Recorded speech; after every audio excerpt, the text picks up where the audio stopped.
सभी को जय हिंद, नमस्कार। आज हम लोग बीपीएससी प्रीवियस ईयर का क्वेश्चन करेंगे, जो कि हमारे हिस्ट्री में हमारे जो पिछले 10 वर्षों में जो क्वेश्चन पूछा गया है उसको करने की क्या करेंगे, हम लोग कोशिश करेंगे। तो आपका हम हिस्ट्री का जो प्रीवियस ईयर क्वेश्चन है उसको कराएंगे, और जो उससे भी जो हमारे जितने भी सारे कंसेप्ट है, यानी मान लीजिए 1857 की क्रांति आ गया या कांग्रेस की स्थापना आ गया, तो उन सारे को मतलब उन सारे के बारे में थोड़ा सा हम क्या करेंगे, उसके बारे में बताते चलेंगे, जिससे क्या होगा कि आपका टॉपिक भी क्या हो जाएगा, क्वेश्चन के साथ में क्लियर हो जाएगा। तो देखिए हमारा पहला क्वेश्चन क्या है, अब उसको करने की क्या करते हैं हम लोग, कोशिश करते हैं। देखिए तो आपका पहला क्वेश्चन क्या कह रहा है कि ब्रिटिश सरकार को खतरों से बचाने के लिए भारतीय राष्ट्रीय कांग्रेस की स्थापना, यानी आपका पहला क्वेश्चन क्या आ गया, कांग्रेस से आ गया।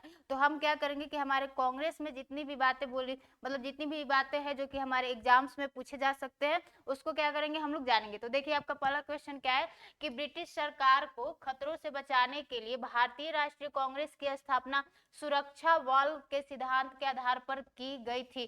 किस नेता ने कहा था, यानी जो आपकी कांग्रेस की स्थापना थी, जो कांग्रेस की स्थापना हुई थी, तो उसको सेफ्टी वॉल के रूप में किसने कहा था, यानी आपसे यही क्वेश्चन पूछा है। तो आपका आंसर तो हो जाएगा, ये किसने कहा था, लाला लाजपत राय ने क्या कहा था, सेफ्टी वॉल के रूप में कहा था। तो ये भी जानेंगे कि सेफ्टी वॉल क्या होता है।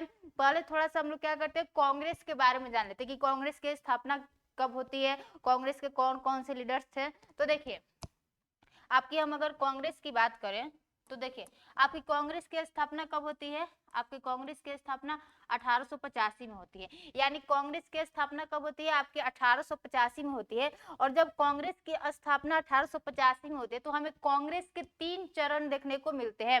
3 चरण का मतलब क्या होता है कि पहले चरण में कुछ ऐसे लीडर्स का अपनी, कुछ अलग प्रकार के लीडर्स का अपना विचारधारा उसमें देखने को मिलता है। फिर दूसरे चरण में कुछ अलग तरह के जो लीडर्स है उनकी विचारधारा वहां पे देखने को मिलता है।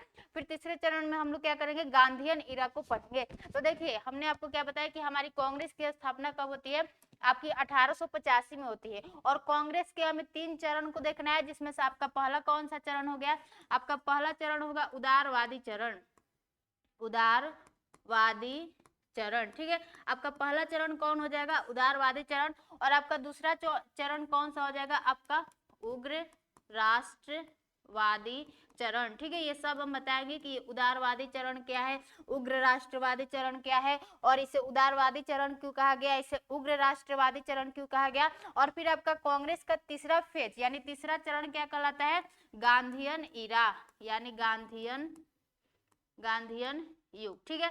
तो ये कब से कब तक चलता है, तो जो आपका कांग्रेस का उदारवादी चरण है, यानी जो आपका कांग्रेस का उदारवादी चरण है, यह आपका 1885 से लेके 1885 से लेके कब तक चलता है, आपका 1905 तक चलता है। यानी कांग्रेस का जो उदारवादी चरण था वह कब चलता है, आपके 1885 से लेके 1905 तक चलता है। और जो आपका उग्र राष्ट्रवादी चरण है, यानी जो कांग्रेस का उग्र राष्ट्रवादी चरण है, यह आपका कब से कब तक चलता है, तो यह आपका 1905 से, यह आपका 1905 से यह 1909 तक चलता है।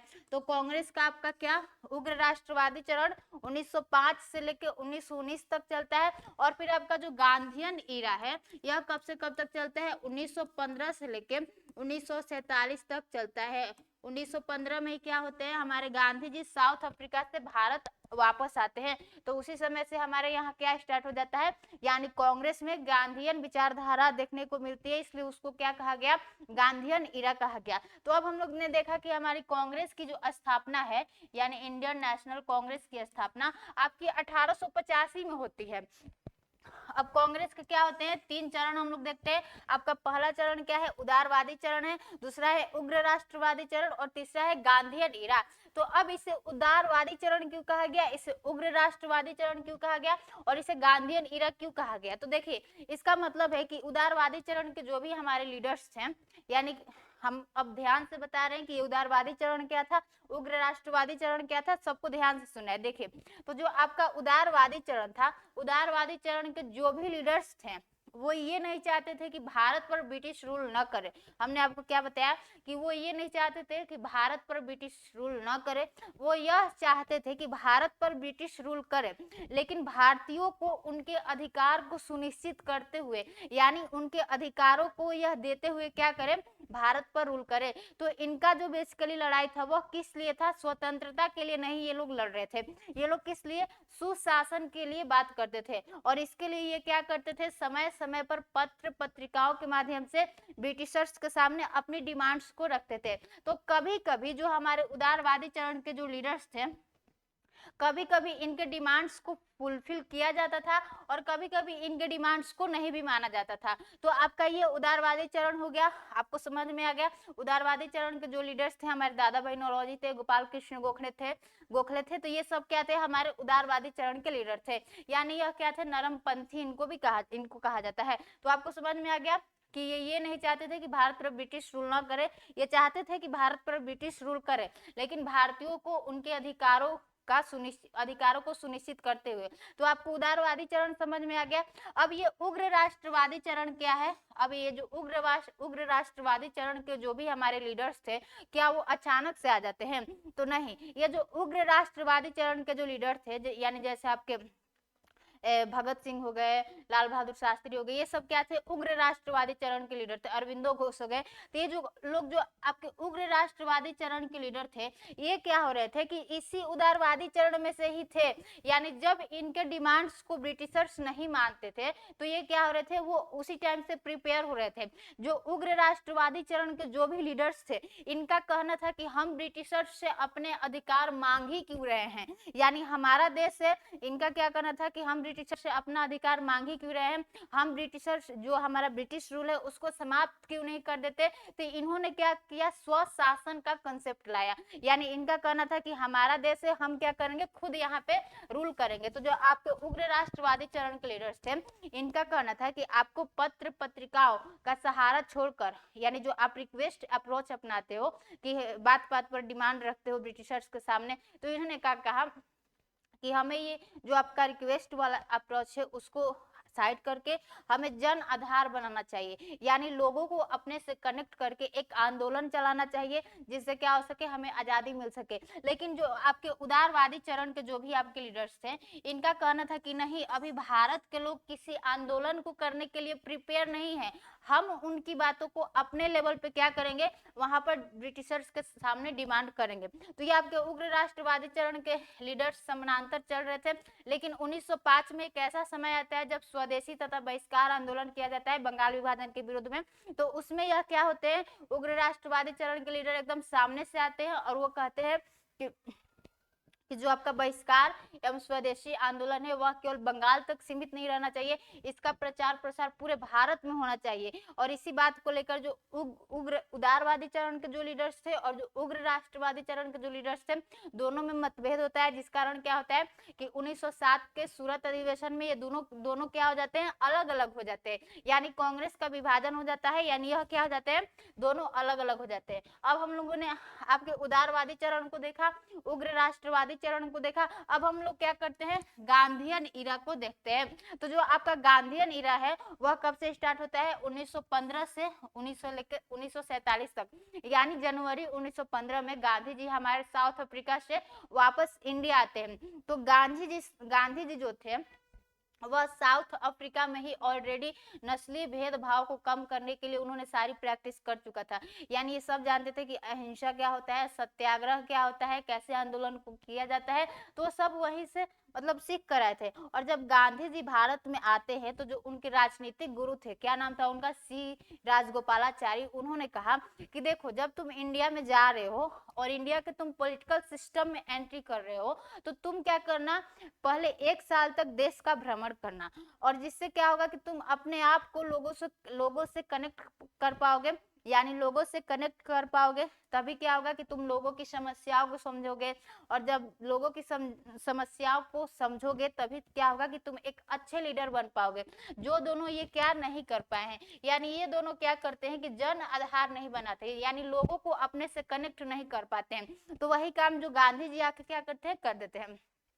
फिर क्या होता है आपका 1917 में गांधी जी द्वारा चंपारण सत्याग्रह, फिर 1918 में खेड़ा सत्याग्रह, अहमदाबाद मिल मजदूर आंदोलन, छोटे छोटे आंदोलन किया जाता है। फिर हम देखते हैं कि 1920 से 22 में आपका असहयोग आंदोलन और खिलाफत आंदोलन में गांधी जी एकदम एक्टिव हो जाते हैं और यहीं से यह राष्ट्रवादी आंदोलन को यानी राष्ट्रीय आंदोलन को लीड करने लगते हैं। तो वही आपका 1915 से 1947 तक हमें क्या देखना है कि यहाँ पे गांधी जी का विचार दिखता है कांग्रेस में, तो इसलिए उसको क्या कहा गया, आपका गांधीयन इरा कहा गया। यानी इस कांग्रेस का जो थर्ड फेज है उसको क्या कहा गया, गांधीयन इरा कहा गया। और इसको उदारवादी चरण क्यों कहा गया, क्योंकि यहाँ पे जो लोग थे वो रिक्वेस्ट अप्रोच को रखते थे, वो मतलब एकदम शांत स्वभाव के थे, तो इसलिए इनको क्या कहा गया, उदारवादी चरण। और आपको उदारवादी चरण भी समझ में आ गया और आपको उग्र राष्ट्रवादी चरण भी समझ में आ गया और आपको गांधीयन इरा भी समझ में आ गया। अब हम जो आपका क्वेश्चन है कि ये सेफ्टी वॉल क्या है, यानी आपका क्वेश्चन क्या है कि ये सेफ्टी वॉल की अवधारणा क्या है, यानी क्या सेफ्टी वॉल मतलब सुरक्षा वॉल। तो देखिए सुरक्षा वॉल का मतलब क्या है कि बहुत से हिस्टोरियन हैं, यानी कुछ का कुछ कहना है, कुछ का कुछ कहना है, यानी कुछ हिस्टोरियन है जिनका कहना है कि ये सुरक्षा वॉल का मतलब क्या होता है, अर्थ क्या होता है, उसको हम समझाते रहे। कि कुछ लोगों का कहना है कि अंग्रेजों ने कांग्रेस की स्थापना क्यों मतलब ए.ओ. ह्यूम से करवाया। तो कुछ हिस्टोरियन का कहना है कि अंग्रेजों को कहीं मतलब अंग्रेजों को ऐसा डर था कि 1857 की तरह दोबारा कहीं विद्रोह होने वाला है, तो उन्होंने इसलिए क्या किया कि ए.ओ. ह्यूम को खुद यह उत्तरदायित्व सौंपा कि जाइए कोई आप एक ऐसा संगठन बनाइए जो लोगों की भावनाओं को उजागर करने का माध्यम बने। लोग अपनी भावनाओं को उजागर नहीं कर पा रहे हैं और फ्रस्ट्रेट होकर क्या कर दे रहे हैं, आंदोलन कर दे रहे हैं। तो जाइए आपको यानी ए.ओ. ह्यूम को इन्होंने खुद यह उत्तरदायित्व सौंपा कि जाइए आपको एक ऐसा संगठन बनाइए जो कि लोगों की भावनाओं का यानी जो लोगों की भावनाओं का उजागर करने का क्या हो, माध्यम बने। तो इसलिए अंग्रेजों ने क्या किया, अपने लिए क्या किया, कांग्रेस की स्थापना करवाया। तो कुछ हिस्टोरियन का तो ये कहना है, लेकिन जो हमारे भारत के हिस्टोरियन थे यानी जो इतिहासकार है उनका कहना है कि नहीं, भारतीय अब चाह रहे थे कि कोई ऐसा हमें संगठन हमारे सामने आए जो कि क्या करे, पूरे भारत को रिप्रेजेंट करे। तो चूंकि यह संगठन क्या था, भारतीय हितों की बात करने वाला था, तो यह संगठन बनने से पहले ना निपट जाए, इसलिए हम लोगों ने क्या किया कि अपने क्या किया, हमने कांग्रेस में यानी ए.ओ. ह्यूम को शामिल किया। यानी ए.ओ. ह्यूम क्या था, एक अंग्रेज था। तो बहुत से लोगों ने अपनी अलग अलग विचारधारा को दिया है कि हमने ए.ओ. ह्यूम को क्यों शामिल किया। तो आपको समझ में आ गया कि ये कांग्रेस क्या है, कांग्रेस की स्थापना कब होती है, आपकी 1885 में होती है। और कांग्रेस के हमें 3 चरण देखने को मिलते हैं, जिसमें से आपका पहला क्या है, उदारवादी चरण है, फिर दूसरा क्या है, उग्र राष्ट्रवादी चरण है, और फिर आपका तीसरा क्या है, गांधीयन इरा। तो उम्मीद करते हैं कि आपको कांग्रेस के बारे में इतना चीजें रिवीजन हो गई होगी कि कांग्रेस क्या है, कब कैसे क्या बनती है। अब हम लोग अगले क्वेश्चन पे चलते हैं। देखिए अब आपका अगला क्वेश्चन क्या है कि भारतीय राष्ट्रीय, यानी फिर कांग्रेस से ही क्वेश्चन आया है। कांग्रेस से बहुत सारे क्वेश्चन आते हैं, इसलिए आपको कांग्रेस को क्या करना है, बहुत ही अच्छे से पढ़ के जाना है। तो आपका पहला क्वेश्चन, दूसरा क्वेश्चन क्या है कि भारतीय राष्ट्रीय कांग्रेस की पहली भारतीय महिला अध्यक्ष कौन थी, पहली भारतीय महिला अध्यक्ष कौन थी। यानी जब भारतीय राष्ट्रीय कांग्रेस का अधिवेशन हुआ तो उसमें से पहली महिला अध्यक्ष कौन थी, आपकी सरोजनी नायडू थी। आपकी पहली भारतीय महिला अध्यक्ष कौन थी, आपकी सरोजनी नायडू थी। अगर यही क्वेश्चन पूछ दे कि पहली महिला अध्यक्ष कौन थी, यानी भारतीय न करके केवल महिला पूछ देता, तो क्या हो जाता, आपका आंसर एनी बेसेंट हो जाता। यानी एनी बेसेंट क्या थी, कांग्रेस की पहली महिला अध्यक्ष थी, लेकिन वह क्या थी, भारतीय नहीं थी। तो यहाँ पे क्या पूछा है, आपका भारतीय महिला पूछा है, तो भारतीय महिला आपकी कौन हो जाती है, सरोजनी नायडू हो जाती है। जो आपकी एनी बेसेंट है वह कहाँ से आई है, वह आयरलैंड से आई है, ठीक है। तो वह लेकिन क्या थी, आपके भारतीय राष्ट्रीय कांग्रेस की पहली महिला अध्यक्ष थी, लेकिन क्या थी, सॉरी, भारतीय राष्ट्रीय कांग्रेस की, हाँ, पहली महिला अध्यक्ष थी, लेकिन यह भारत की नहीं थी, कहाँ की थी, आयरलैंड की थी। तो आपकी भारतीय महिला कौन थी, सरोजिनी नायडू थी। अब आपका अगला क्वेश्चन क्या आ रहा है, हाँ, तो देखिए आपका अगला क्वेश्चन क्या है, सब 2018 में पूछा गया है, ठीक है, कि अंग्रेजी ईस्ट इंडिया कंपनी की स्थापना के समय भारत का शासक कौन था। यानी जब ब्रिटिश ईस्ट इंडिया कंपनी की क्या होती है, आपकी स्थापना होती है, तो पूछ रहा है कि भारत का शासक उस समय कौन था। तो हम आपको बता दें कि जो आपकी ब्रिटिश ईस्ट इंडिया कंपनी है, ब्रिटिश ईस्ट इंडिया कंपनी। जो आपकी ब्रिटिश ईस्ट इंडिया कंपनी है वह 1599 में ही बन जाती है, यानी 1599 में ही क्या हो जाती है, आपकी ब्रिटिश ईस्ट इंडिया कंपनी बन जाती है। तो 1599 में ही ब्रिटिश ईस्ट इंडिया कंपनी बन जाती है। तो उस समय हमारे भारत का शासक कौन था, आपका अकबर था, यानी अकबर क्या था, 1605 तक अकबर क्या करता है, रूल करता है। तो ब्रिटिश ईस्ट इंडिया कंपनी की आपसे यही पूछा है कि जब स्थापना होती है तो 1599 में क्या होता है, आपके ब्रिटिश ईस्ट इंडिया कंपनी की स्थापना होती है, लेकिन भारत में वो व्यापार करने के लिए हालांकि बाद में आती है। लेकिन जब इसकी स्थापना होती है तो वही पूछा है कि भारत में शासक कौन था। तो आपके भारत में शासक कौन था, आपका अकबर था। ठीक है, अकबर था, आपको समझ में आ गया। अब हम लोग अगला क्वेश्चन आते हैं। अब आ गया हमारा बंगाल विभाजन। अब हम लोग क्या करते हैं, बंगाल विभाजन को अच्छे से पढ़ते हैं, क्योंकि आपके बंगाल विभाजन से क्या होता है, हमेशा क्वेश्चन पूछा गया है। ये तो बीपीएससी में आपका तारीख पूछा है, लेकिन यूपीएससी 2024 का आप क्वेश्चन उठा के देखोगे, या 23 ऐसी करके, तो उसमें भी ये तारीख पूछा है कि कब इसकी विभाजन की घोषणा की गई थी। ठीक है, तो आपका क्वेश्चन क्या है कि बंगाल विभाजन की घोषणा कब, यानी कब की गई थी। तो वही पूछ रहा है कि बंगाल विभाजन की घोषणा आपकी कब की गई थी। तो आपका आंसर क्या होगा, 19 जुलाई 1905 को क्या होता है, आपके बंगाल विभाजन की घोषणा कर दी जाती है। और इसको विधिवत रूप से लागू कब कर दिया जाता है, आपका अगर पूछ दिया जाए कि इसको विधिवत रूप से लागू कब कर दिया जाता है, अभी तो 19 जुलाई 1905 को क्या होता है, बंगाल विभाजन की घोषणा होती है। और इसको विधिवत रूप से कब लागू कर दिया जाता है, आपका 16 अक्टूबर 1905 को। तो आपके क्वेश्चन में क्या पूछा है कि घोषणा कब की गई थी, तो घोषणा का क्या होगा, 19 जुलाई 1905 को। तो अब थोड़ा सा हम बंगाल विभाजन को समझा देते हैं कि आखिर अंग्रेजों ने बंगाल विभाजन क्यों किया। तो देखिए, थोड़ा सा पानी पी लेते हैं पहले।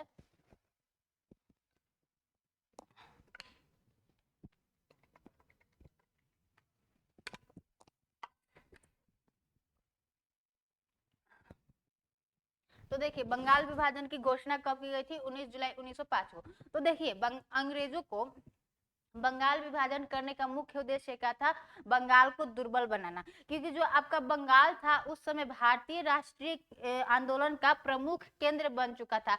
इसलिए अंग्रेजों ने क्या किया कि बंगाल को दो भागों में बांट दिया। यानी बंगाल जो है आपका, ये जो बंगाल है इसको क्या कर दिया, दो भागों में बांट दिया।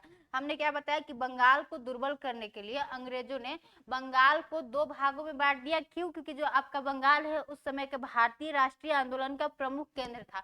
तो जो आपका बंगाल है उसको दो भागों में बांट दिया। इधर का क्या हो गया, आपका पूर्वी बंगाल हो गया, पूर्वी बंगाल हो गया, और इधर का क्या हो गया, आपका पश्चिमी बंगाल हो गया। तो पूर्वी बंगाल में क्या थे, मुस्लिम्स ज्यादा थे। यानी यहाँ पे जो आपके पूर्वी बंगाल में क्या थे, यहाँ पे क्या थे, यहाँ पे मुस्लिम्स ज्यादा थे। और आपके पश्चिमी बंगाल में क्या थे, पश्चिम बंगाल में क्या थे, हिंदू ज्यादा थे। ठीक है, हिंदू क्या थे, ज्यादा थे। पश्चिम बंगाल में क्या थे, हिंदू ज्यादा थे। तो इसलिए इन लोगों ने क्या किया कि हिंदू और मुस्लिम को आपस में लड़ाने के लिए, यानी उनकी एकता को तोड़ने के लिए इन लोगों ने क्या किया, बंगाल का विभाजन कर दिया। ठीक है, आपको समझ में आ गया। और क्यों किया, क्योंकि जो आपका बंगाल था उस समय भारतीय राष्ट्रीय आंदोलन का प्रमुख केंद्र बन चुका था। अब जैसे ही आपकी 19 जुलाई 1905 को बंगाल विभाजन की घोषणा होती है, इसके घोषणा के कुछ दिनों के अंदर ही क्या होती है, पूरे बंगाल में विरोध सभाएं, जो आपका विरोध सभा होती है उसको आयोजित किया जाता है, जिसमें क्या बोला गया कि हमें जो ब्रिटिश का सामान है, ब्रिटिशर्स के सामान को क्या करना है, यानी अंग्रेजी सामान का बहिष्कार करना है। तो इस तरह क्या होता है, आपका स्वदेशी तथा बहिष्कार आंदोलन स्टार्ट किया जाता है इस बंगाल विभाजन के विरुद्ध में। तो आपको बंगाल विभाजन समझ में आ गया कि बंगाल विभाजन की घोषणा कब होती है, आपका 19 जुलाई 1905 को होता है। और इसको विधिवत रूप से यानी इसको विधिवत रूप से लागू कब कर दिया जाता है, 16 अक्टूबर 1905 को, यानी 16 अक्टूबर 1905 को। ये डेट दोनों बहुत ज्यादा इंपॉर्टेंट है, इसको बहुत ही अच्छे से याद कर लेना है। ठीक है, कि इसकी घोषणा कब होती है और इसको विधिवत रूप से लागू कब किया जाता है। और आपको ये भी समझ में आ गया कि अंग्रेजों को बंगाल विभाजन का मुख्य उद्देश्य क्या था, बंगाल को दुर्बल करना था। क्योंकि बंगाल क्या था उस समय भारतीय राष्ट्रीय आंदोलन का प्रमुख केंद्र था। तो आपको बंगाल विभाजन समझ में आ गया। तो अगले क्वेश्चन पर चलते हैं। ठीक है, देखिए हमारा अगला क्वेश्चन क्या है, आपका अगला क्वेश्चन क्या पूछ रहा है, कैबिनेट मिशन से पूछ रहा है।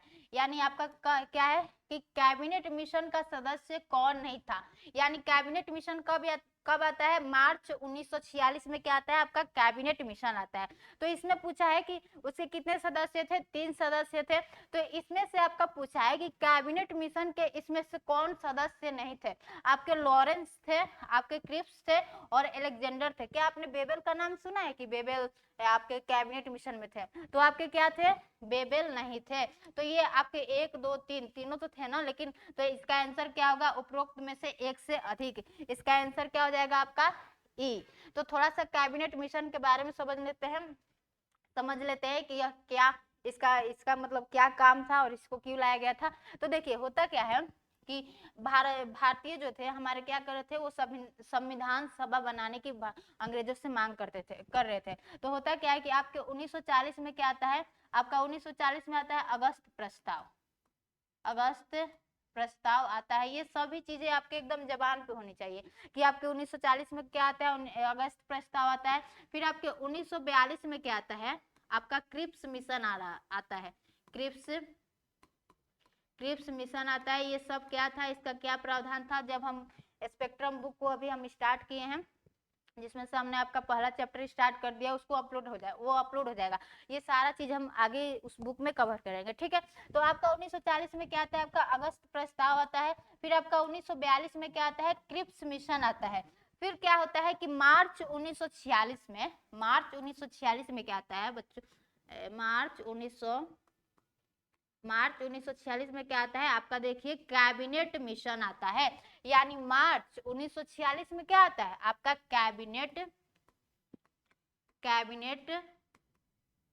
मिशन आता है, ठीक है। अब यह जब कैबिनेट मिशन आता है, कहां से आता है, ब्रिटेन से आता है। तो ब्रिटेन के जो पीएम थे वह कौन थे, आपके क्लीमेंट एटली आ चुके थे। यानी विंस्टन चर्चिल हार चुके थे और क्या होता है, क्लीमेंट एटली हमारे वहां के नए पीएम बने थे। तो वहां के जो क्लीमेंट एटली थे, उन्होंने कहा कैबिनेट मिशन से कि तुम जाओ और तुमको हम 2 काम दे रहे हैं, जाके तुमको क्या करना है, भारत में इन दोनों कामों को करना है। तो जिसमें से आपका पहला काम इन्होंने क्या कहा कि जाओ, बहुत समय से भारतीय क्या कर रहे हैं, संविधान सभा बनाने की मांग कर रहे हैं। तो जाओ तुम क्या करो, वहां पे संविधान सभा को बनाओ। तो इनका पहला काम क्या था, संविधान सभा बनाना, संविधान सभा बनाना, ठीक है। इनका पहला काम क्या था, संविधान सभा बनाना। और जैसे ही 1947 में भारत से अंग्रेज जाते हैं, तो हमें क्या जरूरत थी, एक अंतरिम सरकार को बनाने की, जो कि क्या कर सके, जब तक हमारा संविधान नहीं लागू हो सकता तब तक वह देश को क्या कर सके, चला सके। अब एक पे एक अंग्रेज छोड़ के जाएंगे तो देश को चलाने के लिए कोई ना कोई तो चाहिए ना, ऐसे ही देश तो चलेगा नहीं। तो फिर इनका दूसरा काम क्या था कि एक अंतरिम सरकार का गठन करना। दूसरा काम क्या था आपका, अंतरिम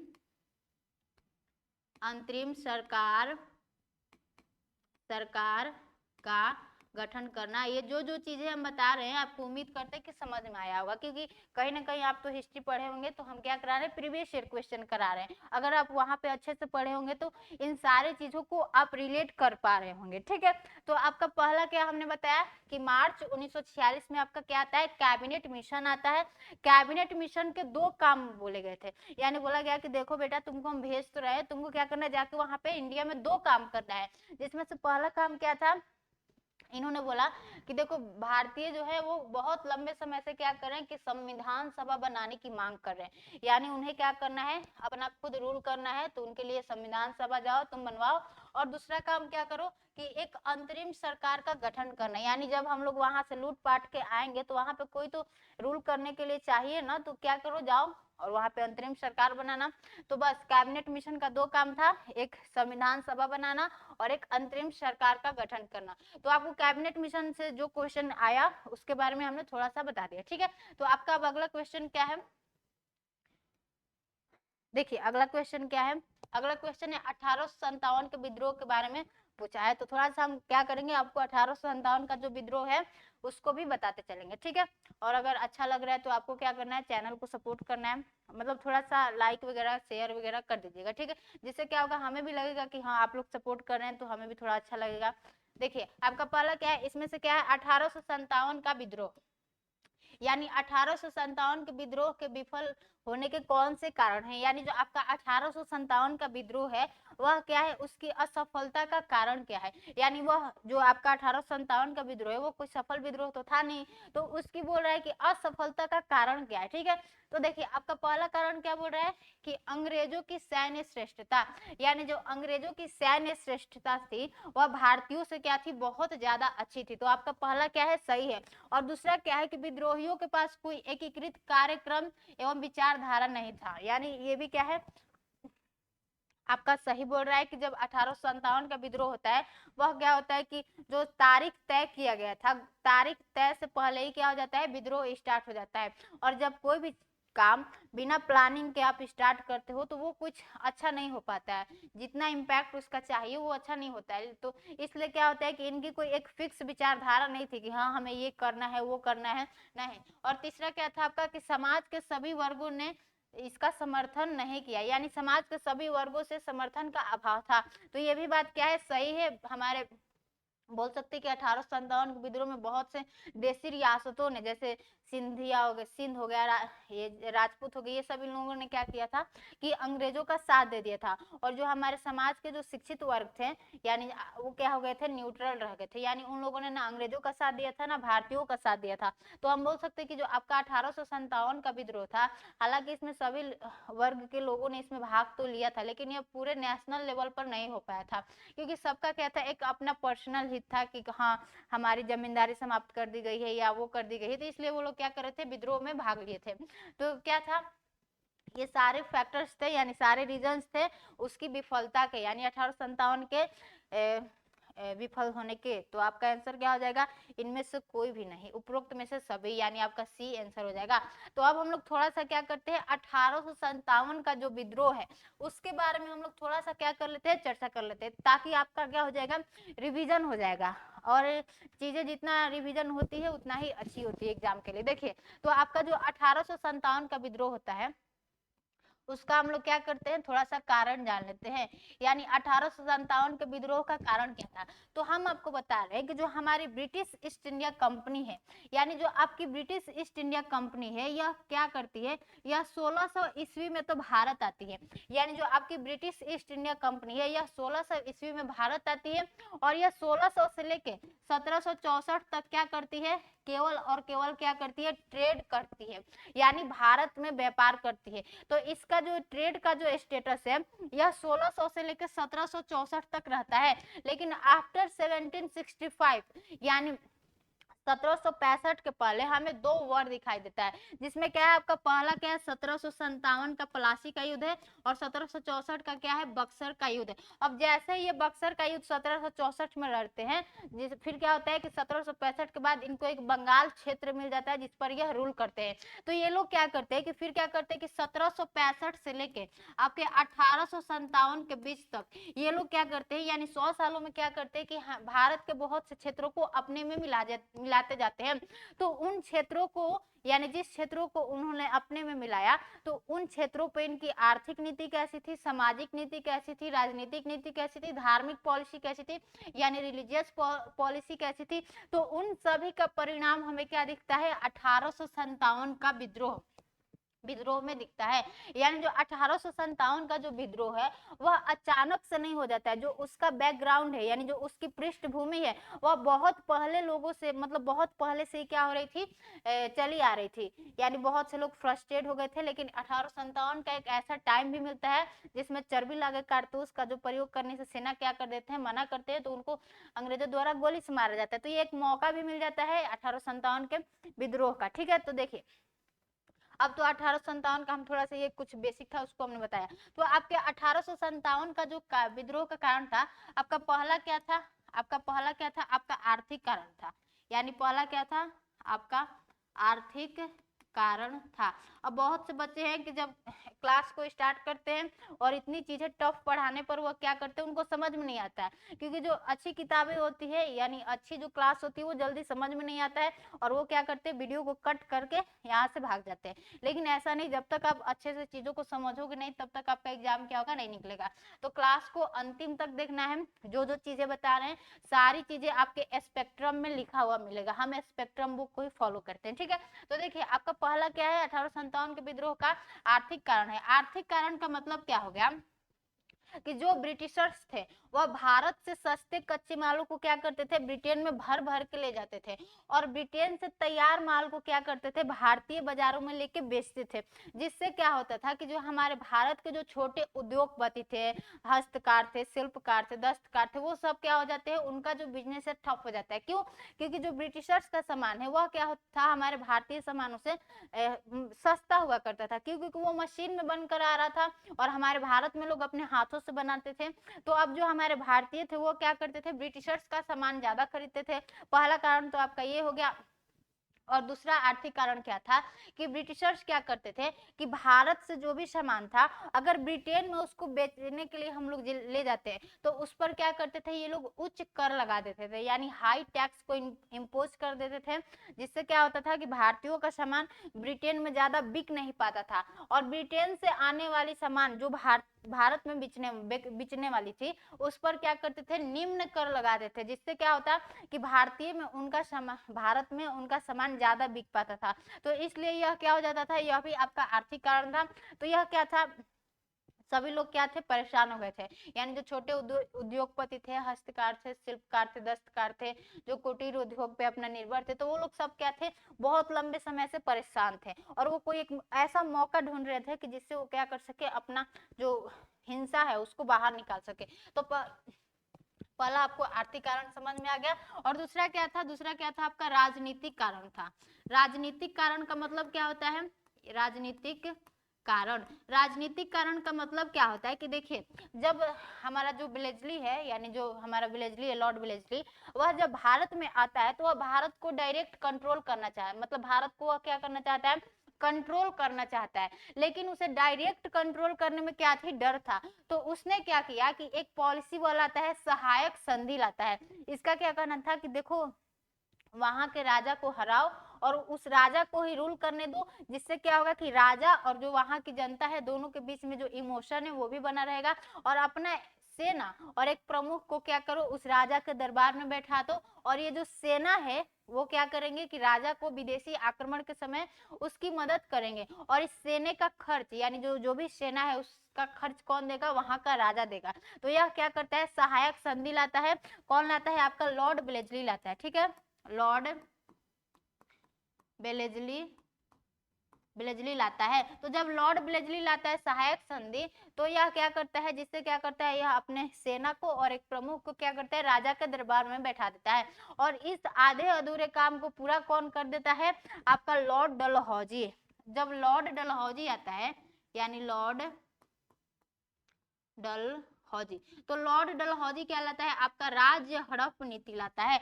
यानी यह बहुत से राज्यों पर क्या करता है, कुशासन का आरोप लगाकर क्या करता है, अपने में हड़प लेता है। तो यह क्या था, आपका राजनीतिक कारण था। तो ये लोग क्या किए थे कि बहुत से देशी रियासतों को इन लोगों ने क्या किया था, अपने अंडर में यानी अपने कब्जे में ले लिया था। जिससे जो वहां के राजा थे, जमींदार थे, जो भी थे, सब क्या थे, अंग्रेजों के विरुद्ध में थे। और आपका तीसरा कारण क्या था, तीसरा कारण क्या था आपका, प्रशासनिक कारण। प्रशासनिक कारण का मतलब क्या होता है कि जो आपके अंग्रेज थे वो क्या करते थे कि जितने भी उच्च पद थे, यानी उच्च पदों पर क्या करते थे, ये खुद, यानी जो भी ऑफिसर रैंक के जो भी हमारे पद थे, अंग्रेज क्या करते थे, खुद बैठते थे और छोटे छोटे पदों पर क्या करते थे, भारतीयों को अपॉइंट करते थे। और जैसे प्रशासनिक कारण का एक और हो गया कि जैसे न्यायालय है, अब इस न्यायालय में बैठा कौन है, अंग्रेज बैठा है। और अगर किसी भारतीय और अंग्रेज के बीच में मान लीजिए कुछ झगड़ा होता है तो उसकी केस जब न्यायालय में जाती थी तो हमेशा जो केस की सुनवाई होती थी तो उस अंग्रेज के फेवर में ही जाती थी, हमेशा भारतीयों के साथ में भेदभाव किया जाता था। तो ये क्या था, आपका प्रशासनिक कारण भी था। और आपका ये क्या था, आपका धार्मिक कारण भी था। यानी धार्मिक कारण का मतलब क्या हो गया, एक क्या था आपका धार्मिक कारण। धार्मिक कारण क्या था कि अंग्रेजों ने क्या किया कि धर्म को पद का आधार बना दिया। हमने आपको क्या बताया कि अंग्रेजों ने क्या किया, धर्म को पद का आधार बना दिया। यानी जो जो भी लोग क्या करते थे, क्रिश्चियनिटी को अपना लेते थे, यानी क्रिश्चियन धर्म को वो अपनाते थे, फॉलो करते थे, तो अंग्रेजों ने क्या किया कि उनको उच्च पदों पर अपॉइंट करना यानी नियुक्त करना स्टार्ट किया। ठीक है, और ये जो आपकी अंग्रेजों की धार्मिक नीति थी बहुत ही क्या थी, मतलब खराब थी। ठीक है, तो आपको धार्मिक कारण भी समझ में आ गया, आर्थिक कारण भी समझ में आ गया, राजनीतिक कारण भी, और प्रशासनिक कारण भी क्या हो गया, आपको समझ में आ गया। तो इस तरह क्या थे, यह 1857 के विद्रोह के बहुत मतलब ये 4 कारण थे। वो क्या था कि जो आपका चर्बी लगा जो कारतूस था वह क्या था, वो तो एक इमीडिएट फैक्टर था, यानी वह क्या था, तत्कालिक कारण था। लेकिन बहुत पहले से क्या हो रही थी, पृष्ठभूमि तैयार हो रही थी 1857 के विद्रोह की। तो ये आपको चीजें समझ में आ गई, जो जो बुक में लिखा है हम वही बताए हैं, आप एक बार जाके बुक को भी देख लेना। ठीक है, तो आपको 1857 का विद्रोह समझ में आ गया। अब हम लोग देखते हैं कि पागल पंथ यानी पागल पंथ की स्थापना किसने किया था। यानी पागल पंथ क्या था, एक आपका बोल सकते हैं कि जन आंदोलन है। जन आंदोलन का मतलब क्या हो गया, इसका जो नेतृत्व था वो करम शाह ने किया था। यह क्या था कि पागल पंथियों ने क्या किया था, ये किसानों का समूह था, इन लोगों ने क्या किया कि एक निश्चित भूमि से यानी एक निश्चित भूमि से अधिक किराया देने से क्या कर दिया, मना कर दिया अंग्रेजों को, कि हम इन लोगों ने क्या किया कि एक यानी इतना ही हम लोग भूमि का क्या करेंगे, यानी ये भूमि इन लोगों ने निश्चित कर दिया कि इतना ही भूमि का हम लोग क्या करेंगे, टैक्स देंगे यानी किराया देंगे। ठीक है, तो ये क्या था, किसानों का समूह था, इसका नेतृत्व किसने किया था, आपका करम शाह ने किया था। ठीक है, अगला क्वेश्चन क्या है आपका, अगला है कि 1921 में पहली बार पूर्ण स्वतंत्रता की मांग किसने उठाई थी। यानी पूर्ण स्वतंत्रता की मांग 1921 में पहली बार किसने उठाया था, यह सब क्या है आपका पूछा गया क्वेश्चन है, 2015 में पूछा गया है। तो आपका 1921 में पहली बार पूर्ण स्वतंत्रता की मांग किसने उठाया था, आपके मौलाना हसरत मोहानी। यानी मौलाना हसरत मोहानी ने क्या किया था, पहली बार पूर्ण स्वतंत्रता की मांग को उठाया था। ठीक है, अब हम लोग अगले क्वेश्चन पे आते हैं, इसको छोड़ दो। हाँ, तो देखिए आपका अब क्या आ गया, अब क्या आ गया, अगला जो क्वेश्चन है वह क्या कह रहा है, उसको पढ़ के सुनाते हैं कि आपका निम्न, देखो तुम लोग भी पढ़ो और आंसर देने की कोशिश करो कि निम्नलिखित में से किस गोलमेज सम्मेलन में भारतीय राष्ट्रीय कांग्रेस ने भाग नहीं लिया था। यानी आपका राउंड टेबल कॉन्फ्रेंस के बारे में पूछ रहा है, यानी जो आपका गोलमेज सम्मेलन है उसमें से पूछ रहा है कि कब कौन से में भारतीय राष्ट्रीय कांग्रेस ने भाग नहीं लिया था। तो जो आपका कांग्रेस है वह क्या है, केवल दूसरे राउंड टेबल कॉन्फ्रेंस में क्या करता है, भाग लेता है। यानी जो आपका दूसरा गोलमेज सम्मेलन होता है उसी में कांग्रेस क्या करती है, केवल उसी में कांग्रेस की तरफ से गांधी जी जाते हैं। और ये जो आपका पहला था उसमें भी कांग्रेस की तरफ से कोई नहीं गया था, और जो आपका तीसरा था उसमें भी कांग्रेस की तरफ से कोई लीडर नहीं गया था। तो आपका आंसर क्या हो जाएगा, उपरोक्त में से एक से अधिक। यानी पहले में भी हम लोग हमारे कांग्रेस के लीडर्स नहीं गए थे, और क्या थे, तीसरे में भी नहीं गए थे, और गए थे किसमें, केवल दूसरे में। तो थोड़ा सा हम लोग क्या करते हैं, आपका जो गोलमेज सम्मेलन है उसको समझ लेते हैं। देखिए गोलमेज सम्मेलन क्यों बुलाया गया था ब्रिटेन में, उसको समझते हैं। क्योंकि जो आपकी हिस्ट्री है उसको अगर समझ के और उसको एक घटना से दूसरे घटना को रिलेट करके पढ़ते हैं आप, तभी आपको समझ में आती है। क्योंकि चीजें हमें जो आपका हिस्ट्री है वो टफ क्यों लगता है, क्योंकि हम लोग क्या करते हैं, कभी आप लोग क्या करते हैं, सभी ने अवज्ञा आंदोलन उठा कर पढ़ लेते हैं, फिर कभी क्या करते हैं असहयोग आंदोलन उठाकर पढ़ लेते हैं, जो दिखा उसको उठा के पढ़ लिया और वो याद नहीं होती है। लेकिन क्या होता है कि सारी चीजें क्या है, एक दूसरे से रिलेट है, यानी एक को पढ़ा फिर इससे ही रिलेटेड क्या है, हमारा अगला चैप्टर है उसको पढ़ा जाता है। तो वैसे ही हमारे स्पेक्ट्रम बुक में दिया है, सारी चीजें क्या है, एक दूसरे से रिलेट है। तो देखिए आपका गोलमेज सम्मेलन क्या था, अब हम लोग क्या कर रहे हैं, गोलमेज सम्मेलन पर चर्चा करें। तो क्या होता है कि आपके 1919 में क्या आता है, भारत शासन अधिनियम आता है। यानी 1919 में क्या आता है, आपका भारत शासन अधिनियम आता है। तो जब 1919 में आपका भारत शासन अधिनियम लाया गया था, तो उसी समय अंग्रेजों ने बोला था कि इसके 10 साल बाद हम लोग क्या करेंगे, एक स्टैच्यूरी कमीशन का गठन करेंगे, यानी एक वैधानिक आयोग की गठन करेंगे जो ये रिकमेंड करेगा कि ये जो 10 साल पहले कानून बना है इसमें क्या कमी रह गई है, अब इसमें किस किस प्रोविजन को ऐड करना है। तो यह जो आपका वैधानिक आयोग था वह बनना था 1929 में, लेकिन अंग्रेजों ने क्या किया, इसे नवंबर 1927 में ही बनाया। और यह क्या होता है आपका 1928 में क्या होता है, जो आपका साइमन कमीशन है वह भारत आता है। तो भारत आता है, क्यों यह पहले ही बन जाता है, यानी 2 साल पहले 1929 में यह बनने वाला था, लेकिन यह 1928 में बन जाता है क्योंकि ब्रिटेन में क्या होने वाला था, इलेक्शन होने वाला था। तो जो आपकी कंजर्वेटिव पार्टी थी उसे कहीं ना कहीं डर था कि जो अगली हमारी लेबर पार्टी आ गई तो वो क्या करेगी कि भारत में कि मतलब वो भारत के फेवर में चीजें कुछ लिख देंगी। तो इसलिए जो आपकी कंजर्वेटिव पार्टी थी वह भारत के भविष्य को अपने हाथों लिख कर जाना चाहती थी। तो इसलिए जो हमारी ये जो वैधानिक आयोग 1929 में आने वाला था वह क्या होता है 1928 में ही आ जाता है, जो कि क्या था हमारा साइमन कमीशन था, यानी साइमन कमीशन था। ठीक है, अब जैसे ही 1928 में साइमन कमीशन भारत में आता है तो यह जैसे ही भारत में एंट्री करता है इसका क्या स्टार्ट हो जाता है, विरोध स्टार्ट हो जाता है। अब साइमन कमीशन का विरोध क्यों स्टार्ट हो जाता है, लोगों ने काले झंडा दिखाया, साइमन गो बैक का नारा लगाया, क्योंकि ये जो आपका साइमन कमीशन है इसमें क्या थे, जो 7 सदस्य थे इसके वह क्या थे, टोटल के टोटल अंग्रेज ही थे। अब मान लीजिए अंग्रेज है और ये क्या थे, भारत में आए थे कानून बनाने के लिए कि भारत में किन किन चीजों की कमी है। अब मान लीजिए क्या है कि आप इंडिया के व्यक्ति हो और आप जाके जापान के लोगों से कहते हो कि हम आए हैं आपके यहाँ, आपकी समस्या क्या है उसके लिए हम कानून बनाएंगे। अब जो व्यक्ति यानी आप इंडिया के व्यक्ति हो और आप जापान के मतलब जो भी नियम कानून का क्या पता है आपको, कुछ आइडिया है कि हाँ क्या इनको जरूरत है, नहीं ना। तो ऐसे ही अंग्रेज क्या थे, ब्रिटेन से आए थे और वो भारत के लिए नियम कानून बनाने आए थे। तो वही भारत के लोगों का कहना था कि देखो नियम कानून हमारे लिए बनना है और तुम एक भी भारतीयों को क्या किए हो, इसमें शामिल नहीं किए हो, क्या हम नियम कानून बनाने के लिए कैपेबल नहीं है, यानी इसके लायक नहीं है। इसलिए भारतीय क्या करते हैं, इस साइमन कमीशन का क्या करते हैं, खुलकर विरोध करते हैं, जिस कारण क्या होता है कि फिर 1930 में क्या होता है कि ब्रिटेन में जो आपके वहां के पीएम थे वह क्या कहते हैं कि हम क्या करते हैं, एक गोलमेज सम्मेलन का आयोजन करते हैं, यानी तीन क्या होता है आपका गोलमेज सम्मेलन होता है 1930, 1931, 1932।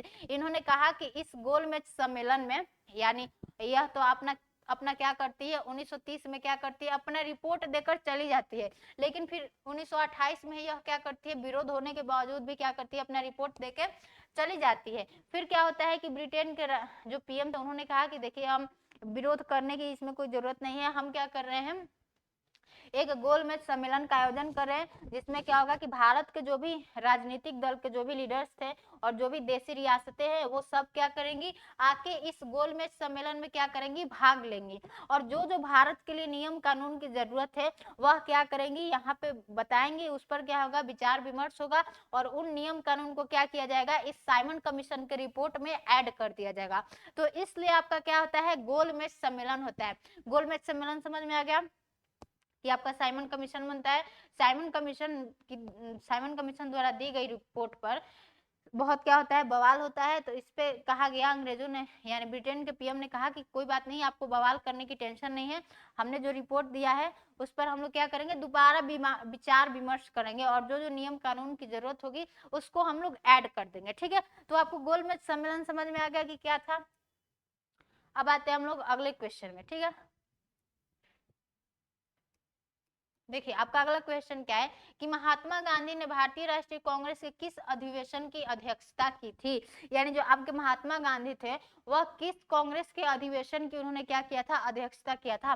तो 1924 में जो आपका बेलगांव का अधिवेशन था, बेलगांव अधिवेशन का इन्होंने क्या किया था, अध्यक्षता किया था। तो आपका ये आंसर हो गया।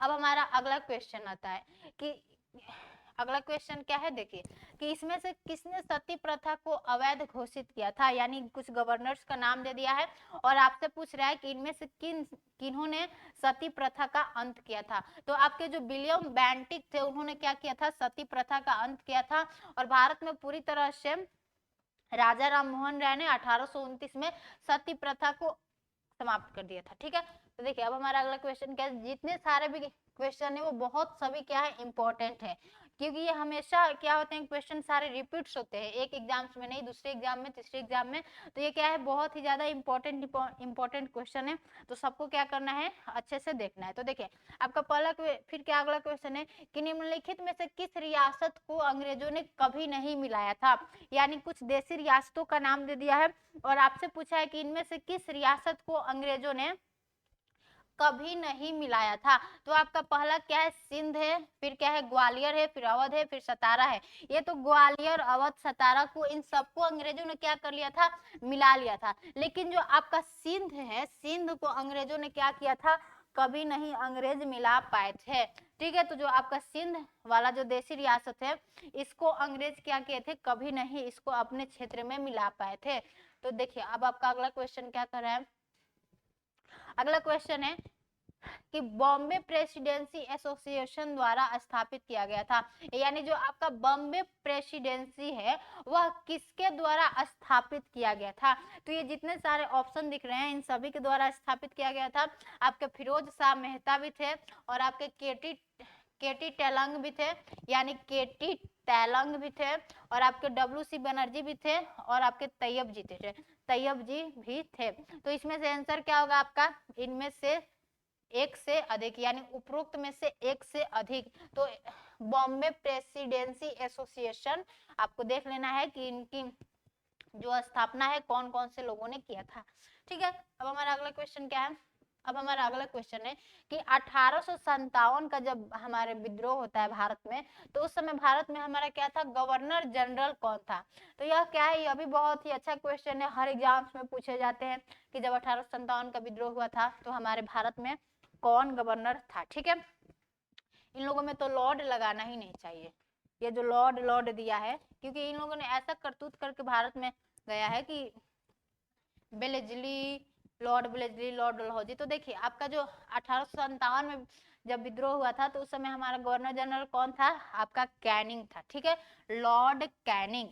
तो लॉर्ड कैनिंग 1857 का जब विद्रोह हुआ था तो उस समय भारत का गवर्नर जनरल कौन था, आपका लॉर्ड कैनिंग था। ठीक है, अब हमारा अगला क्वेश्चन है, अगला क्वेश्चन क्या है, आपके सविनय अवज्ञा आंदोलन, यानी क्या पूछा है आपका, गांधी जी के नमक सत्याग्रह का अंतिम लक्ष्य क्या था, यानी जो गांधी जी ने क्या किया था, नमक सत्याग्रह को स्टार्ट किया था, यानी दांडी मार्च को उन्होंने क्या किया था, स्टार्ट किया था। तो ये पूछ रहा है कि उसका लक्ष्य क्या था। दांडी मार्च सबको पता है, यह कब स्टार्ट होता है, 12 मार्च 1930 को लेके 1930 से लेके 6 अप्रैल 1930 तक, 6 अप्रैल 1930 में क्या होता है, आपका दांडी मार्च स्टार्ट होता है। यानी 12 मार्च को क्या करते हैं, जो हमारे गांधी जी हैं वो अपने साबरमती आश्रम से अपने 78 लोगों के साथ में चल देते हैं नमक कानून को तोड़ने के लिए। ठीक है, तो वही पूछ रहा है कि इस का लक्ष्य क्या था। तो इसका लक्ष्य क्या था कि नमक कानून का हमें क्या करना है, निरसन करना है, यानी रिपील ऑफ सॉल्ट लॉ, यानी हमारा जो नमक कानून है जिस पर अंग्रेजों ने क्या किया था कि जो आपका नमक है वह क्या कर सकते हैं, केवल अंग्रेज ही बना सकते हैं। तो उसमें से क्या था कि गांधी जी ने कहा कि भाई देखो नमक एक ऐसी चीज है जो कि हर घर में यूज होती है, तो उसमें से आप क्या कीजिए, ये बात जो है कि केवल अंग्रेज ही बना सकते हैं उसको हटाइए, ये करिए, यह कीजिए कि हम सब भारतीय क्या कर सकते हैं, अपना मतलब भारत की कोई भी कंपनी जो है वो नमक बना सकती है। तो यह क्या था कि नमक कानून का निरसन करना। ठीक है, और क्या था कि सरकार की शक्ति में कटौती, यह भी था कि सरकार, अगर यह सरकार इस कानून को हटाती है तो सरकार की शक्ति तो कम ही होगी ना, तो ये भी था। और क्या था आपका, आम लोगों को आर्थिक राहत, यानी आम लोगों को क्या मिलेगी, आर्थिक राहत मिलेगी। जब नमक पे से टैक्स हट जाएगा तो आम लोगों को क्या मिलेगी, आर्थिक राहत मिलेगी, क्योंकि जो आपका नमक है वह हर घर में, जो आपका निम्न वर्ग है, मध्यम वर्ग है, जो आपका उच्च वर्ग है, हर घर में नमक क्या है, यूज होता ही होता है। तो यह क्या था, आम लोगों के लिए एक आर्थिक राहत भी थी। तो ये भी क्या है आपका सही है। और आपका डी जो ऑप्शन है वह क्या कर रहा है कि जो आपका भारत के लिए पूर्ण स्वराज की बात कही गई थी, यानी जो आपका दांडी मार्च है उसमें भारत के लिए पूर्ण स्वराज्य की बात नहीं कही गई थी। ठीक है, तो ये क्या हो जाता है आपका सही गलत हो जाता है, तो उपरोक्त में से एक से अधिक आपका आंसर होगा, लेकिन ये जो आपका डी वाला है यह नहीं होगा। ठीक है, लेकिन ये तीनों क्या होगा आपका आंसर होगा कि नमक कानून का निरसन करना, सरकार की शक्ति में कटौती करना और आपकी भारत के लिए पूर्ण स्वराज्य की मांग करना, ये नहीं था। तो आपका आंसर क्या हो जाएगा, ई हो जाएगा, उपरोक्त में से एक से अधिक। अब देखिए अगला क्वेश्चन क्या है, अगला क्वेश्चन क्या है कि रेगुलेटिंग एक्ट किस वर्ष पारित हुआ था, यानी जो आपका रेगुलेटिंग एक्ट है उसके बारे में पूछा गया है कि वह किस समय पारित हुआ था। तो आपके 1773 में क्या होता है, रेगुलेटिंग एक्ट पारित होता है। हम क्या करेंगे, एक क्लास लेंगे, ठीक है, जिसमें क्या होगा कि हम लोग क्या पढ़ेंगे, हिस्टोरिकल बैकग्राउंड, जो कि क्या है एम लक्ष्मीकांत का क्या है फर्स्ट चैप्टर है। वो ऐसा चैप्टर है जो कि क्या होता है आपके हिस्ट्री में भी काम आता है और पॉलिटी में भी काम आता है। उसमें हम लोग क्या पढ़ेंगे, जैसे 1773 का रेगुलेटिंग एक्ट हो गया आपका, फिर 1784 का पिट्स इंडिया एक्ट, 1813 का अधिनियम, 1833 का अधिनियम, ये सब क्या करेंगे हम लोग एक क्लास में क्लियर मतलब उसको पढ़ लेंगे, क्योंकि जो आपका एक्ट है उससे क्वेश्चन हमेशा बहुत मतलब ऐसा कोई एग्जाम नहीं है कि उसमें से क्वेश्चन नहीं आता है।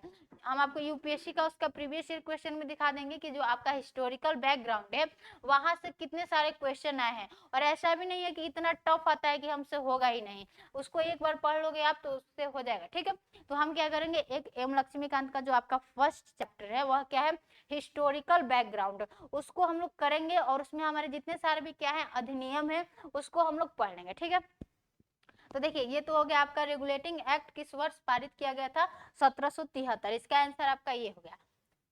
अब हमारा अगला क्वेश्चन आता है, देखिए अगला क्वेश्चन क्या है देख लीजिए आप लोग भी, कि निम्नलिखित में से किस आंदोलन में महात्मा गांधी ने भूख हड़ताल को हथियार के रूप में पहली बार प्रयोग किया था।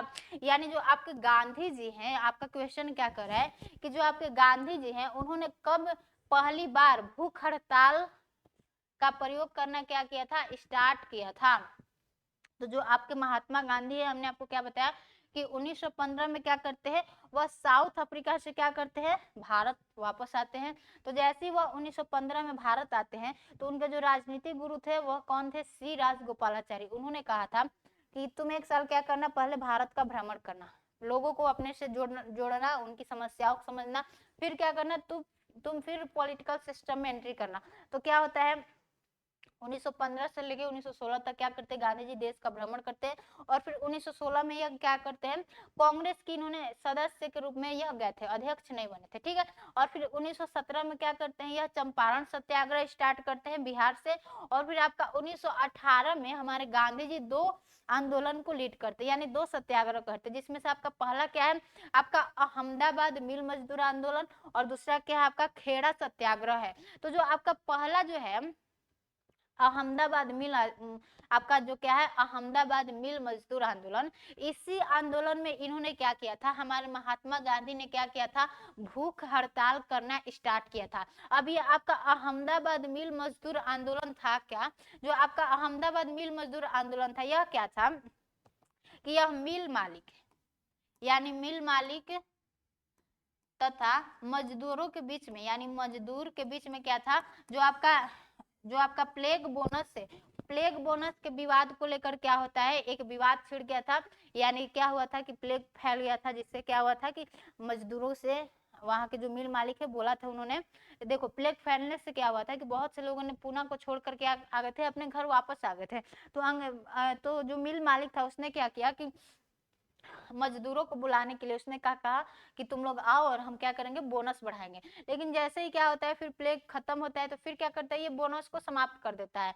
तो होता क्या है कि फिर जो आपके मजदूर है वह क्या करते हैं गांधी जी के पास जाते हैं, बोलते हैं देखिए एक बार बोनस बढ़ाया था और फिर काट रहा है, क्योंकि एक बार जब आपकी सैलरी मान लो मिल रही है 10,000 और फिर आपकी सैलरी कुछ बीच में 5,000 बढ़ा दिया जाए, 15,000 कर दिया जाए, तो आप क्या करते हो कि उस सैलरी के हिसाब से क्या करते हो अपने आप को ढाल लेते हो, यानी आपका जो खर्च है सारा चीजें क्या करते हो उसके हिसाब से कर लेते हो। और फिर बीच में क्या किया जाए आपका जो सैलरी है वो फिर 10,000 ही कर दिया जाए, तो आपको कैसा लगेगा? आप तो विद्रोह आंदोलन करोगे ही। तो वही हुआ था, जो आपके मजदूर थे उनसे तो बुलाने के लिए, यानी गांव से उनको बुलाने के लिए इसने कहा कि हम बोनस देंगे।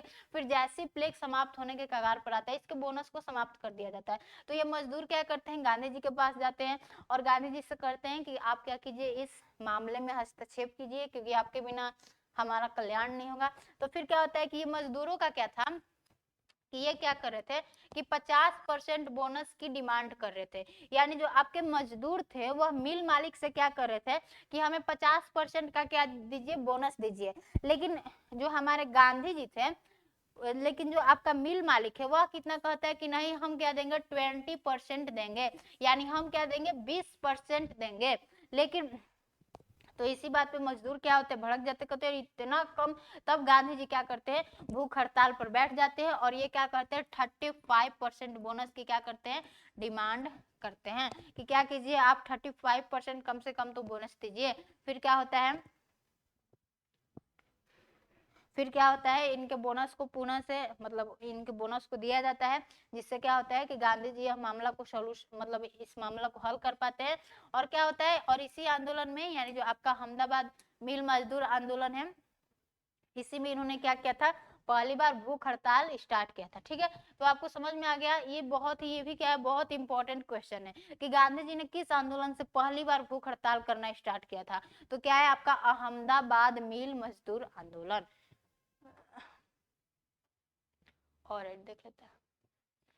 हाँ देखिए, अब अगला क्वेश्चन क्या कर रहा है कि किस घटना के बाद महात्मा गांधी ने असहयोग आंदोलन को अपनी हिमालयी भूल कहा था। तो ये क्या कर रहा है, असहयोग आंदोलन के बारे में बात कर रहा है। आपका असहयोग आंदोलन कब हुआ था, 1920 से 22 में होता है। तो कह रहे हैं कि आपको पता होगा कि 1922 में क्या होता है, चौरी चौरा कांड होता है, यानी चौरी चौरा कांड होता है, जिसमें क्या होता है, बहुत सी हिंसा हो जाती है। और गांधी जी क्या थे, हिंसा के विरुद्ध थे, यानी वह अहिंसा के मार्ग को फॉलो कर रहे थे। लेकिन क्या हो जाती है, यहाँ पे हिंसा हो जाती है। तो इसलिए इस कारण क्या होता है कि गांधी जी को अपना असहयोग जो आंदोलन था वह क्या करना पड़ता है, वापस लेना पड़ता है। जब गांधी जी अपने असहयोग आंदोलन को वापस लेते हैं, तो उस समय हमारे जो बहुत से लीडर्स थे वह क्या थे, गांधी जी के विरोध में थे। कह रहे थे कि जब लोगों का भावना, जो लोगों का जो बोल सकते कि साहस है अपने पीक लेवल पर जाकर पहुंचा था, तो गांधी जी ने बहुत बड़ी गलती की कि इन्होंने वापस क्या कर दिया, इस आंदोलन को ले लिया। इन्होंने कहा कि जब हिंसा एक गाँव में हुई है, छोटी सी, ये गोरखपुर का गाँव था, चौरी चौरा नामक स्थान पर क्या होता है, ये घटना होती है। तो इन्होंने कहा कि पूरे देश में ये जो असहयोग आंदोलन फैल चुका था, इसको बंद करने की, यानी इसको स्थगित करने की क्या बात थी। लेकिन गांधी जी जानते थे कि हम क्या कर रहे हैं, अहिंसा के मार्ग को अपना रहे हैं, और ये क्या हो चुका है, हिंसा हो चुका है। और अंग्रेज तो वेट कर रहे थे कि कब ये हिंसा करे ताकि हम क्या करें, एक्शन लें। और वह क्या करते, अपने दमनकारी नीति को अपनाते। और जितने भी सारे लीडर्स थे, सुभाष चंद्र बोस थे, आपके जवाहरलाल नेहरू थे, ये जितने सारे फेमस लीडर्स थे वो सारे जेल में चले जाते। और अगर जेल में चले जाते तो फिर हमारे राष्ट्रीय आंदोलन का होता क्या। तो इसलिए यह क्या करते हैं, जल्द ही जैसे ही आपका चौरी चौरा कांड होता है, यानी जैसे इसमें हिंसा होती है, तो गांधी जी तुरंत क्या करते हैं, इस आंदोलन को स्थगित कर देते हैं। फिर गांधी जी को गिरफ्तार भी कर लिया जाता है कि आपने हिंसा को बढ़ावा दिया, ये किया। बोले अच्छा हमें बस करो, लेकिन जब पूरे देश के ही राजनेता क्या हो जाएंगे, चले जाएंगे जेल में, तो अच्छा नहीं होगा। इसलिए इन लोगों ने, इन गांधी जी ने क्या किया, दूरदर्शिता को देखा। और इन्होंने क्या किया कि आपके चौरी चौरा कांड जैसी होता है, इसके होने के बाद ही क्या करते हैं, आपका जो असहयोग आंदोलन है उसको स्थगित कर देते हैं। ठीक है, अब आपका अगला क्वेश्चन क्या है कि अंबाबाई एक महिला स्वतंत्रता सेनानी थी, भारत के निम्नलिखित में से किस राज्य में से संबंधित थी। यानी जो आपकी अंबाबाई है वह क्या है कि हमारे जो सविनय अवज्ञा आंदोलन था उसमें भी क्या थी, वह गांधी जी का साथ देती है। तो यह पूछ रहे हैं कि यह कहाँ से थी, यानी जो आपकी अंबाबाई है वह कहाँ से थी। तो आपका यह कहाँ से थी, मैसूर से थी। और मैसूर उस समय कहाँ था, आपके कर्नाटक में पड़ता था। ठीक है, तो यह कहाँ की थी, आपकी कर्नाटक की थी। आपको ये भी समझ में आ गया। अब क्या है, अब क्वेश्चन नहीं है, तो इस तरह हमने क्या किया, बहुत से क्वेश्चन को किया और उसके साथ जो हमारा कंसेप्ट है उसको भी हमने किया। तो उम्मीद करते हैं कि आपको क्या है, ये सेशन समझ में आया है कि आपका जो हिस्ट्री का आज थोड़ा सा प्रीवियस ईयर क्वेश्चन था, 20-22 क्वेश्चन था, उसको हमने किया। और उससे रिलेटेड जो भी थ्योरी थे उसको भी हमने समझा दिया। तो आपके क्वेश्चन के साथ में क्या हो गया, एक अच्छा सा रिवीजन हो गया कि आपने जो भी थ्योरी पढ़ा होगा कहीं ना कहीं प्लेटफॉर्म पे तो हिस्ट्री में पढ़ा ही होगा कि ये सारी कांग्रेस क्या होती है, 1857 का विद्रोह क्या था, तो उन सब से क्या करना, आप इसको रिलेट कर पा रहे होंगे। ठीक है, तो सेशन कैसा लगा आपको अपना फीडबैक कमेंट्स में देना है, और अच्छा लगा होगा तो मतलब ठीक है।